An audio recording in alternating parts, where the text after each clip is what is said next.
Animano Mali kono ani Mali kan aw bisimila Maliba TV enga kunnafoni sentelimo kɛnɛ kan kunnafoni dabɔ la an bɛ taa kɛnɛya ko kunnafoni kan kunungo juin kalo tile 10 san 2026 min ye cakɛda ye min ka ca ɲɛsinnen don kɛnɛya ko koɲɛw bɛɛ lajɛlen ɲɛnabɔli ma n'a bɛ f'o ma ko ONASR ale ye maa ɲɛmaa ye kunnafonidilaw wele ni ka walawalali kɛ u ɲɛkɔrɔ ni ka jira k'a fɔ ko u ka campagne PF n'o ye bange kɔlɔsi kunnafoni campagne ye n'o a bɛ f'o ma ko planification familiale o ta ko 22nan o baaraw ale ye o kungun n'o ɲɛɲɛw bɛɛ lajɛlen ɲɛfɔ ni ka jira k'a fɔ ko ɲinɛn ta dakun k'o dilen don sifinnakaw ale ni maa ninnu juratɔw ma k'o ye wale min b'a jira k'a fɔ ko maa ninnu juratɔ ani sifilakaw k'u ma ɲinɛ u kɔ bangeko kɛnɛya bɛɛ lajɛlen kɔnɔna la ani fɛnɛ ko ni campagne kɔnɔ k'u b'a ɲini bɛɛ lajɛlen fɛ ko bɛɛ ka bɔ ka taa lapitaliso la yaasa u ka t'u ka sɛgɛsɛgɛli walew kɛ ka sanga ni campagne PF in yɛrɛ ye u ye waleya wɛrɛ bila o kɛrɛfɛ min ye wolondugu fo ka taa se sin bon ma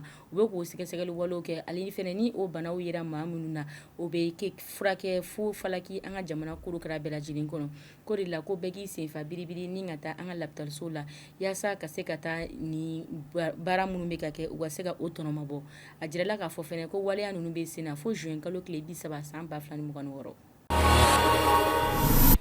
n'o tɛmɛna ka bɔ yen cakɛda min ka ca ɲɛsinnen don jako dumuni fo ka taa se ɲɔgɔndan ma ne a bɛ fɔ o ma nanzarakan na direction générale du commerce de la consommation et de la concurrence k'olu y'a jira k'a fɔ kunungo juin kalo tile 10 san 2026 sɛbɛnwalan kɔnɔ k'u u bɛ na sɛgɛsɛgɛli walew n'o ye enquête ye o boloda ka ɲɛsin station dɔ ma ka saga ani waleya dɔw ye ko station dɔw minɛna yuruguyurugu kɛrɛnkɛrɛn ma taji feereli la yuruguyurugu la k'a di maa dɔw ma k'a sɔrɔ ko o tɛ jamana ɲɛmɔgɔw ka laɲini ye o la ko ni wale in bolodada sɛgɛsɛgɛli wale ni o bolodada ko ni tɛgɛ kɛra dara maa min kan o bɛ minɛ ka don bɛrɛya la o ni min ka kan sariya maaw b'o o bere ta ka don o tigilamɔgɔw kan.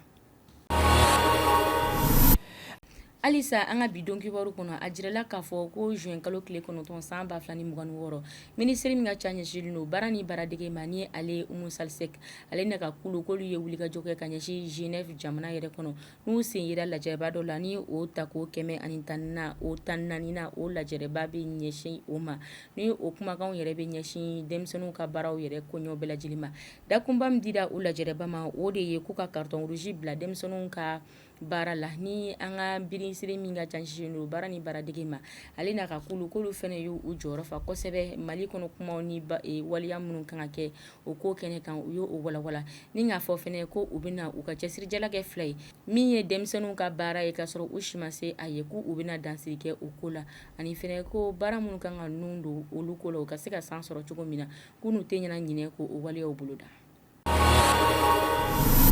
An b'a kuncɛ ni kɔkan kibaruya kelen o b'a ɲɛsin Lamɛriki jamana kunnafoniw ma a jirala k'a fɔ ko bi alamisa juin kalo tile 11 san 2026 sɔgɔmada joona in na Lamɛriki jamana maaw k'olu ye bombardement kura kɛ ka ɲɛsin Iran jamana ma ni Iran jamana yɛrɛ fɛnɛ ma to kɔ olu fɛnɛ ye muguci kɛ ka ɲɛsin Lamɛriki jamana base caman ma ani fɛnɛ k'u y'a jira k'a fɔ k'u filɛ nin ka nin muguci min kɛ ko o le waleya ko minnu b'a to olu fɛnɛ tɛna to kɔ olu fɛnɛ bɛ se ka baara fɛn fɛn kɛ min bɛ taa kɛlɛko yɛrɛ dakun na yaasa ka se u ka jamana n'u ka jamana kɔnɔdenw lakana k'u bɛna o waleyaw boloda a fɛnɛ ko nin ye ko kura ye Lamɛriki jamana ni Iran jamana ni ɲɔgɔn cɛ min kɔlɔlɔ bɛ sɔn ka bonya ka taa fɛ halisa.